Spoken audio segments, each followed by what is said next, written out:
नमस्कार मित्रांनो, मी प्रथमेश आज घेऊन आलोय जे NCMC कार्ड आहे म्हणजे नॅशनल कॉमन मोबिलिटी हे जे कार्ड सरकारने आता सर्व प्रवाशांसाठी अनिवार्य केलेलं आहे किंवा वापरायला सांगितले आहे.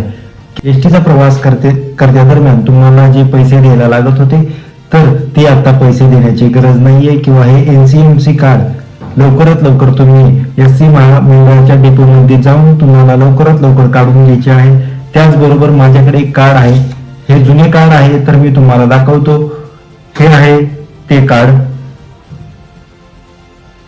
हे आहे ते कार्ड ज्यामध्ये फिनो पेमेंट्स बँक हे पहिले कार्ड होते. हे शालेय विद्यार्थ्यांचा जो पास होता पहिला त्यासाठी होते. आता ह्या पासामध्ये खूप काही गोष्टी आहेत तर मी तुम्हाला सांगतो.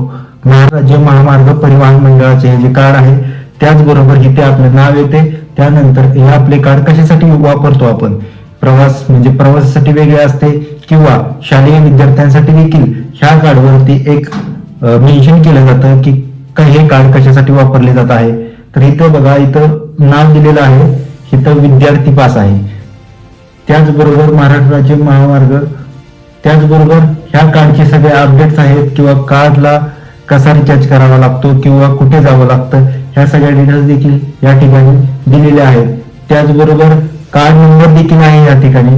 कार्ड नंबर बघा, ज्या प्रवाशांनी अजून देखील हे कार्ड काढलेले नाही त्यांच्यासाठी हे जे कार्ड आहे तर कसं आहे, हे जे कार्ड आहे हे जुनं कार्ड आहे. जे प्रवासी नवीन कार्ड काढणार आहेत तर त्यांना नवीन कार्ड जे आहे ते फक्त म्हणजे 199 रुपयाला मिळणार आहे आणि हे जे तुमच्याकडे कार्ड असेल तर हे कार्ड फक्त तुम्हाला 149 रुपयामध्ये मिळणार आहे. त्याचबरोबर हे जे कार्ड आहे हा जो कार्ड नंबर आहे तो सुद्धा तुम्हाला आता लागणार आहे. जर ह्यामध्ये हा कार्ड नंबर कॉपी करून तुम्हाला तुमचे परत एकदा हे रिन्यू होणार आणि तुम्हाला हे नवीन NCMC कार्ड येणार आहे. त्याचबरोबर ज्यांच्याकडे कार्डच नाही तर त्यांना नवीन कार्ड काढायचे आहे, त्याची किंमत 199 रुपये तुम्हाला मोजावी लागणार आहे. आणि त्याचबरोबर ज्यांच्याकडे हे कार्ड आहे त्यांना खूप मोठी संधी आहे, लवकरात लवकर जावा ST महामंडळ डेपोमध्ये जाऊन हे कार्ड तुम्ही सबमिट करा. तुमचा कार्ड नंबर देखील तुम्हाला दिलेला आहे, तो कार्ड नंबर तिकडे जाऊन तुम्ही सबमिट करू शकता किंवा सांगू शकता. त्यानंतर तुम्हाला हे नवीन कार्ड देण्यात येणार आहे.